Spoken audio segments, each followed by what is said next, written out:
Дневник на Канал Плюс. Добро вечер. Почнуваме веднаш по кратката најава. Останете со нас.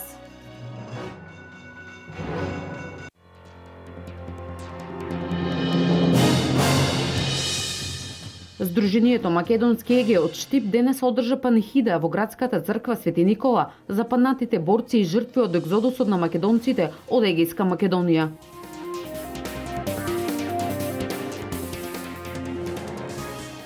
Во четвртокот започнаа градежните активности за изградба на најсовремената болница во Штип, која ќе опфаќа над 250.000 жители од истокот.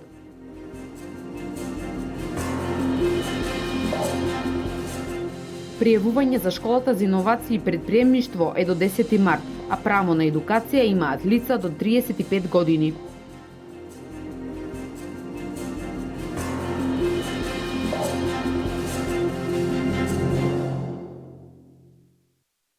Владата на Република Македонија ќе продолжи со реализирање на проекти во функција на подобрување на иднината на младите. Со реализација на проектите од областа на спортот и спортската инфраструктура ќе се придонесе за подобрување на условите за спортување, надпреварување и рекреирање на сите граѓани. Ќе се подобри квалитетот на спортската инфраструктура во државата и ќе се создадат современи спортски капацитети за побрз развој на спортот, изјави Маријан Спасевски, директор на Агенцијата за млади и спорт. Избравме идејното решение за изградба на 18 фитнес зони во исто толку градови во Република Македонија и веќе интензивно работиме на основниот проект, пошто ќе распишеме тендер за избор на изведувач и надзорен орган и верувам дека некаде до почетокот на есента ќе практично ќе ги стартуваме со работа. Исто така интензивно работиме и на основните проекти за изградба на 150 игралишта за уличен баскет и за изградба на 5 нови скейт паркови во 5 градови во Република Македонија.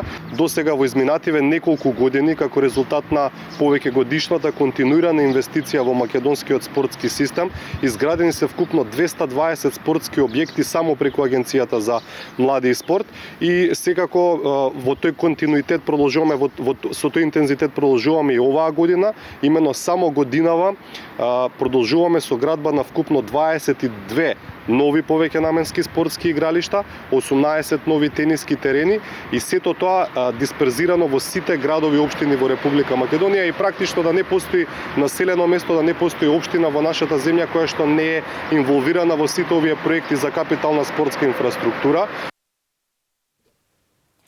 Продолжуваме со денешните настани. Утринава во организација на Сдруженијето Македонски Егеј се одржа панихида во градската црква Свети Никола во Штип за паднатите борци и жртви од екзодусот на македонците од Егејска Македонија. Во граѓанската војна во Грција се протерани голем број на македонци од Егејска Македонија. Насилството што овие луѓе го доживееле за време на граѓанската војна и нивното протерување од родната грудка не може да го заборават и по 67 години.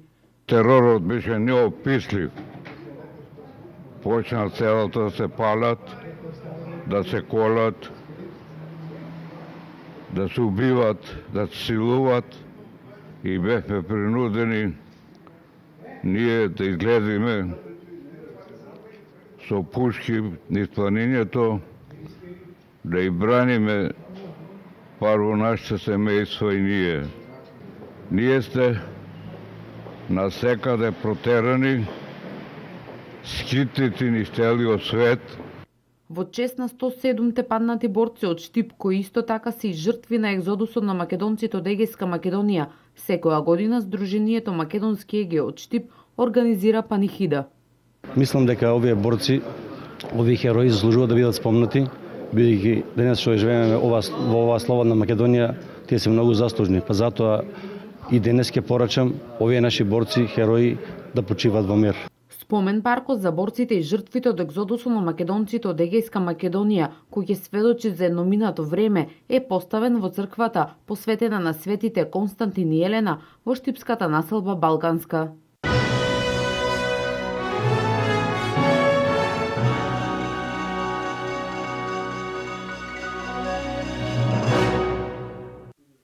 Во продолжение на дневникот се навраќаме на настаните кои одбележаа неделата што измина. Во четвртокот беше означен стартот на градежните работи на новата клиничка болница во Штип. За 2 години истокот ќе добие болница со највисоки стандарди. Во кругот на клиничка болница Штип беше поставен камен темелникот на новиот објект. На поставувањето на камен темелникот присуствуваа премиерот на техничката влада за спроведување избори Емил Димитриев, министерот за здравство Никола Тодоров, голем број пратеници, доктори, специјалисти останати вработени во болницата. Станува збор за проект кој ќе ги удри темелите на најсилниот носечки столб во државата, а тоа е здравството. Новата болница ќе биде со врвни стандарди по европски терк, со најмодерни карактеристики и функционалност како за медицинскиот персонал, така и за пациентите, истакнаа директорите на клиничката болница доктор Александар Стојановски и Елизабета Папарова. Со низиниот просторен капацитет, човечки потенцијал и современа апаратура ќе овозможи на нашите пациенти врвна здравствена заштита, специјалистичко-консултативни услуги, кои што ќе бидат на многу повисоко ниво во однос на квалитетот и квантитетот, односно постојните услуги ќе бидат зголемени во број и во подобар квалитет, а воедно ќе се воведат и нови здравствени услуги. Новата болница ќе представува врв на квалитетните здравствени услуги кон кои се стреми секој вработен во оваа установа. Впрочем, ние и постоиме за пациентите, а пациенти сме сите ние. Позитивното со новата клиничка болница ќе се рефлектира и врз условите за работа, каде ќе работат околу 500 лица, од кои 130 доктори специјалисти и сестри останати, кои се нашата гордост, чиј живот е насочен кон усовршување на нивните знаења. За почетокот на изградбата на новата клиничка болница говореа и пратениците во Собранието на Република Македонија Никола Мицевски и Трајче Димков. Нека ни е честит почетокот на остварувањето на еден вековен сон на граѓаните на Штип и Источна Македонија. Сон кој што генерации наши сограѓани го чекаа. Ова е дел од остварувањето на програмата на изборната програма на ВМРО ДПМН и поздрав за сите оние скептици кои што многу време зборуваа дека ова нема да биде никогаш реалност. Еве, драги сограѓани, проектот Клиничка болница во град Штип, која што ќе биде едно место и за сите граѓани од Источна Македонија, веќе станува реалност. Посебна чест ми е што можам да говорам денес, инаку болницата ја чувствувам дека е еден од најважните објекти, најважните проекти кои владата Република Македонија ги прави за Штип и го заокружува она што сето го направи досега за Штип и за Штипјани. Денес е голем ден за Штип, бидејќи се удираат темелите на нова болница, темели кои се наоѓаат во склоп на старата, изградена пред 80 години и била прва во Источна Македонија, истакна првиот човек на град Штип, примариус магистер Елчо Захариев. Сега после 80 години ние сме среќни што во нашиот град ќе никне на такво здание. И затоа е чест и гордост да се биде прв човек на овој град кога се започнува еден таков капитален објект. Јас на еден митинг во 2013 година реков дека сите патишта следните 4 години ќе водат кон Штип. И навистина една кохезија која имаме со владата на Република Македонија, со министерствата, го исполнија тоа мое ветување. Градежната инвестиција на овој капитален проект е околу 30 милиони евра, а вкупната инвестиција е приближно 56 милиони евра, во кои се вклучени 1 милион евра за проектирање, над 16 милиони евра за опрема и останати инфраструктурни зафати во вредност од околу 130.000 евра. Ова во врска со обемниот комплетен проект, подготвен според сите стандарди, го истакна министерот за здравство Никола Тодоров. Но објектот на новата клиничка болница ќе опфати површина од околу 34.000 метри квадратни, што значи повеќекратно зголемување на постојната површина. За проектот нова клиничка болница во Штип пред присутните се обрати и премиерот на техничката влада за спроведување на избори Емил Димитриев. Комплексот ќе биде распределен на 8 нивоа со голем број на болнички оделенија и центри. На последните 3 нивоа ќе бидат сместени болнички соби со сите неопходни содржини за директна поддршка и медицински надзор, додека во подолните катови се проектирани сите неопходни содржини за дијагностика, интервенции и третман, како за болничките, така и за амбулантните пациенти. Според изјава од министерот за здравство Никола Тодоров, новиот објект на клиничката болница во Штип ќе биде завршен за 2 години. Инфраструктурните проблеми доминираат во селата и приградските населби.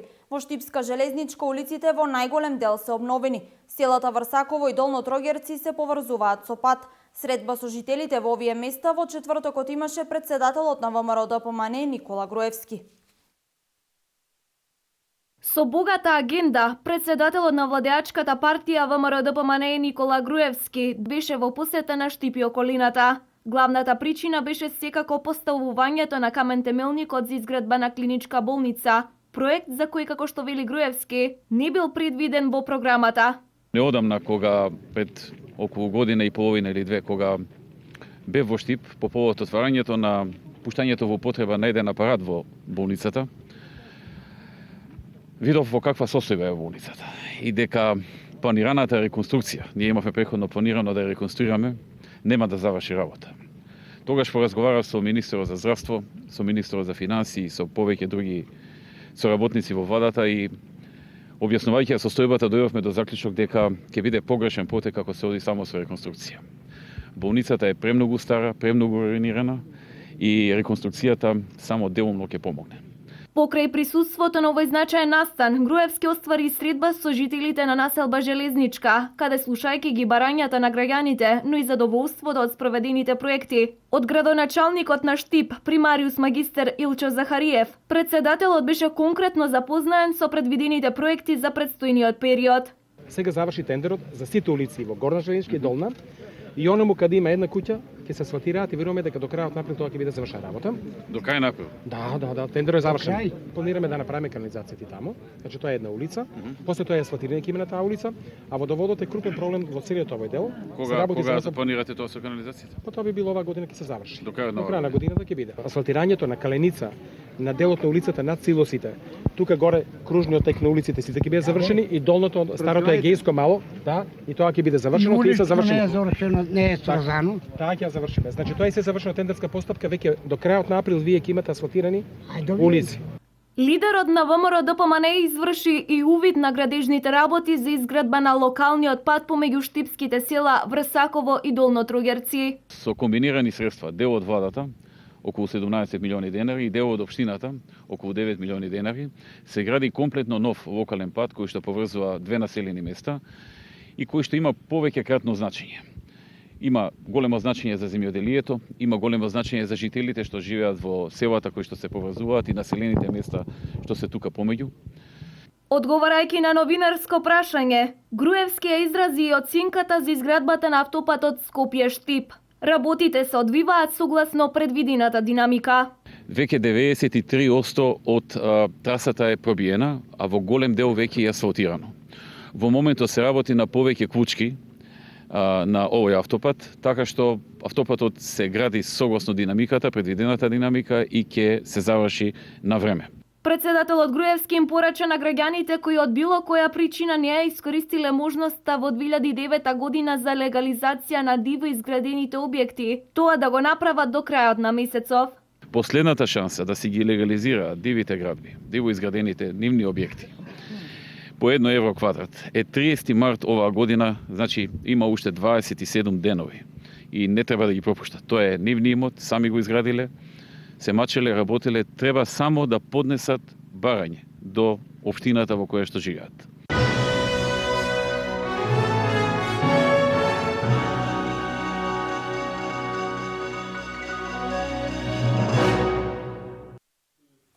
Запознавање со историјатот, телата и институциите на Европската Унија беше целта на работилницата што EU инфоточката на општина Кочани ја организираше со учениците од средните училишта во Кочани. Истата беше во организација и соработка со EU инфоцентарот од Скопје. Во соработка со EU инфоцентарот од Скопје, EU инфоточката во општина Кочани организираше работилница со учениците од двете средни училишта од Кочани, со цел запознавање на активностите што се преземаат од страна на EU инфоточката, како и со историјатот, телата и институциите на Европската Унија. Градоначалникот Димитровски ги покани сите ученици од средните училишта за информации и прашања поврзани со овие теми да ја користат EU инфоточката во Кочани. Во активностите на инфоточката во Кочани спаѓаат редовното одбележување на 9 мај, денот на Европската Унија, потоа организирањето на тематски работилници, презентации и предавања, постојана дистрибуција на печатени материјали, летоци и публикации посветени на Европската Унија и на програмите за финансирање од Европската Унија. За целта кон која стремиме како држава Европската Унија, треба да знаеме што може, што повеќе. Во таа смисла е и денешната работилница во нашиот град со нашите гости, на која на вас како млада популација накратко ќе ви бидат презентирани историјатот, телата и институциите на Европската Унија. Предавач беше професор доктор Игор Јовановски, професор по политичка филозофија, инаку надворешно ангажиран експерт преку делегацијата на Европската Унија во Скопје, кој им ги представи на учениците од Кочани целиот историјат и телата и институциите на Европската Унија, за кои што учениците веќе имаат основни познавања од часовите во наставната програма по граѓанско образование. Целта е да се најде начин Европа да се возобнови. Значи, целта е да се најде начин да се изградат нови патишта, да се дигнат нови фабрики, нели, да се едноставно да се стабилизира социјалната положба на луѓето кои што само што излегуваат тука. Предавањето е резултат на добрата соработка на ЕУ Инфо центарот од Скопје со ЕУ Инфо точката во општина Кочани. Во принцип ова се поттикни информации кои би ги стимулирале да бараат додатни информации, односно податоци за тоа што, како, каде функционира во Европската Унија. Сепак, како Македонија која стреми кон Европска Унија, ова се млади генерации кои би требале да бидат носители на активности во кои запознаени со Европската Унија, би сакале да бидат дел од членови на Европска Унија. Работилницата беше интерактивна и учениците имаа можност да постават прашања во врска со темите, а се спроведе и мал квиз преку кој се запознаа за подеталните информации за Европската Унија. Младите да не се плашат и своите бизнис идеи да ги презентираат пред финансиерите. Ова е целта на Школата за иновации и предприемништво во организација на Центарот за развој на Источниот плански регион. Пријавувањето е до 10 марта, право на едукација имаат лица до 35 години. Младите од Истокот ќе ги усовршуваат своите бизнис вештини за отворање на сопствен бизнис на Школата за иновации и предприемништво во организација на Центарот на Источен плански регион. Оваа школа има за цел да го развие предприемачкиот дух и личните вештини за планирање и отворање на сопствен бизнис. Право на учество имаат сите заинтересирани млади од Источниот регион на возраст од 18 до 35 години. Младите луѓе да не се плашат, да се охрабрат, да чекорат сигурно, бидејќи ти имаат одредени своји знаења со завршување на самите факултети или со завршување на одредени стручни школи, меѓутоа храброста, верувајте, недостасува. Не само храброста, недостасуваат и финансиски средства за отпочнување на сопствен бизнис, меѓутоа имајќи ги во предвид програмите на владата на Република Македонија, кои што во моментот и течат за финансиска поддршка на такви приватни сопствени бизниси, мислам дека нашата школа е на дополнување на самата програма. Иновативните проекти кои ќе бидат избрани како најдобри на Школата за иновации и предприемништво, понатаму ќе можат да аплицираат за добивање на финансиски средства кои им се потребни за отворање на сопствена фирма. Иновативната дејност е од посебно значење, постојат посебни програми и фондови кои што ќе финансираат иновативни проекти и токму ова ќе биде фактички на дополнување и охрабрување на младите, потоа со сопствениот проект кој што ќе произлезе од самата школа, значи неговата идеја ќе се разработи, ќе се оцени на школата и со таа идеја тој може да аплицира за обезбедување на средства од фондот за иновации и иновативна дејност. Пријавувањето за учество е до 10 март, а првата школа ќе се одржи во период од 14 до 18 овој месец во Делчево. Источниот регион е прв од 8 во Македонија кој организира ваква школа за иновации и предприемништво. До сега Центарот за развој на Источен плански регион има организирано голем број на работилници за млади предприемачи, финансирани преку ГИСРЕД програмата. Неделава ја започнавме со 29-тиот ден од февруари, ден посветен на подигање на јавната свест за поголема институционална помош на лицата со ретки болести. Направен е голем чекор со ставањето на лековите за дел од ретките болести на позитивната листа. Но Сдруженијата за заштита на правата на лицата со ретки болести бараат на листата да ги има и дополнителните медицински препарати. Мотото придружете се за да се слушне гласот на пациентите со ретки болести. Годинава се одбележува меѓународниот ден на ретките болести во организација на Националната алијанса на Република Македонија. Оваа организација работи за подобрување на животот на пациентите, односно за згрижување на повеќе пациенти и наоѓање решение за истите. Дел од лековите за луѓето со ретки болести се достапни преку Министерството за здравство, но има уште лекови, суплементи и помагала што пациентите ги бараат и кои треба да се обезбедат, велат од Сдруженијето на граѓани Живот со предизвици по повод 29 февруари, Светскиот ден на ретки болести. Оваа година заедно го организираме овој ден околу 15 организации под капата на Националната алијанса за ретки болести на Република Македонија. Откако работиме заедно, се обидуваме да грижиме што повеќе пациенти, да ги слушаме проблеми за почеток и понатаму да се обидиме да најдеме решение за истите полека кај институциите. Оваа година стигнавме еден секор напред, затоа што Министерството за здравство во програмата за ретки болести конечно се зголемија пенсиите и на начин нови 13 ретки болести примија лекови за кои им помогнат во живот. Овие пациенти не ги примаа лековите, некои од нив сами ги купуваа, некои не можеа да си ги дозволат. Од друга страна, си уште се потребни и други секори кои ќе им помогнат на пациентите, како што се посебни завои кластери, посебна исхрана, физикална терапија, ортопедски помагала, лични асистенти за оние кои се сосем инвалидизирани лица и се надеваме дека секор по секор на сите пациенти ќе им се помага на различни начини. Минатата година во регистарот за ретки болести биле запишани 124 пациенти, главно деца. Постојат повеќе причини за појава на ретки болести, меѓутоа една од најосновните причини е генетската предиспозиција, која значи пренесување на генот од една генерација на друга, велат лекарите.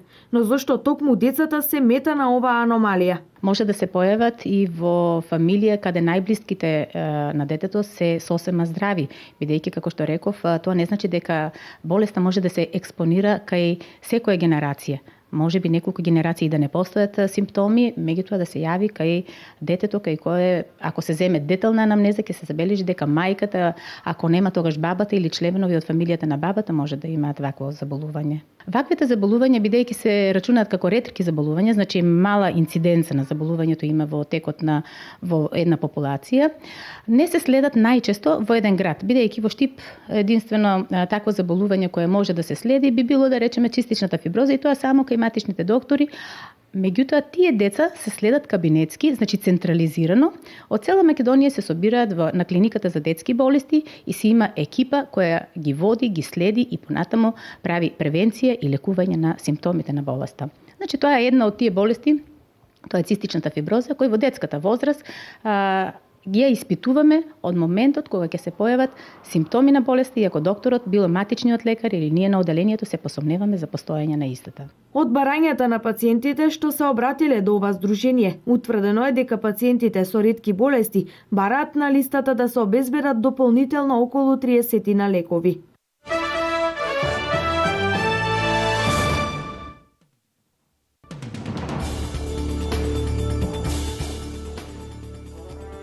Минатата година во Германија пристигнаа над 1 милион бегалци. Германскиот канцелар Ангела Меркел смета дека пристигнувањето на бегалците во земјата значи дека треба да го почитуваат локалниот начин на живот и да посетуваат курсеви по интеграција.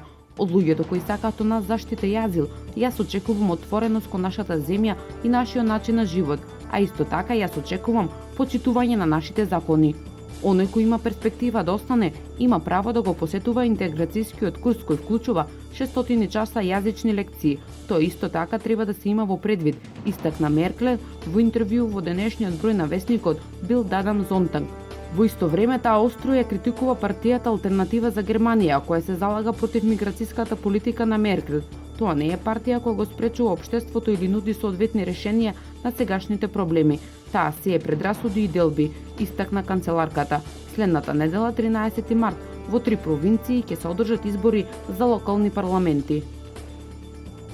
На парламентарните избори во Словачка кои се одржаа вчера, според првичните резултати, најголем број гласови освои партијата Смер, социјална демократија на актуелниот премиер Роберт Фицо, јави дописникот на МИА. Според резултатите кои ги соопшти Заводот за статистика, Словачки социјалдемократи го изгубија досегашното мнозинство од 83 од 150 претеници кои им овозможуваше да формираат еднопартиска влада. Во новиот состав на парламентот Смер СД ќе има и 1/3 од представниците, а останатите парламентарци ќе бидат од другите 7 партии, покажаа прелиминарните резултати. На второ место се Либералната партија Слобода и Солидарност со 11,5% од електоратот и 20 мандати. Потоа десничарската група Обични луѓе и независни кандидати со 10,9% од гласовите. Италијанско-француски конзорциум го доби тендерот за изградба во Грција и Албанија на копнениот дел на трансјадрениот гасовод, јави грчката агенција АНМП. Бонати Авах го презема делот од Кавала до грчко-албанската граница долг 360 км, а Спикобак ќе ја гради делницата од грчко-турската граница до Кавала, како и 2 делници во Албанија со вкупна должина од 215 км. Претходно оваа недела Европската комисија објави дека проектот за гасоводот, што ги поврзува во грчка и албанска територија транзитните мрежи на Турција, Сонија и на Италија, ги исполнуваат барањата на Европската унија и може да започне неговата изградба. Цевката ќе транспортира газ од Каспискиот регион преку Турција и Грција до Италија. ТАП е разгледуван како алтернатива за Европа на руски гасни испораки. Се очекува градежните работи да започнат во средината на 2016 година.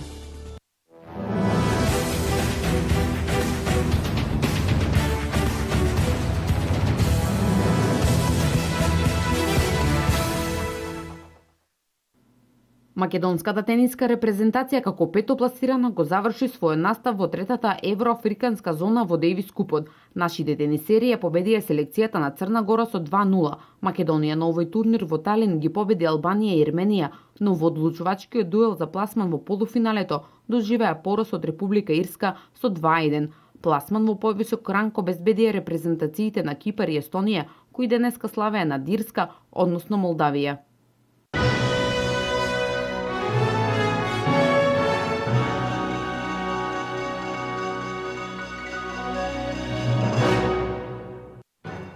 Ова беше се во второто издание на Дневникот. Имајте пријатна вечер со програмата на Канал Плюс.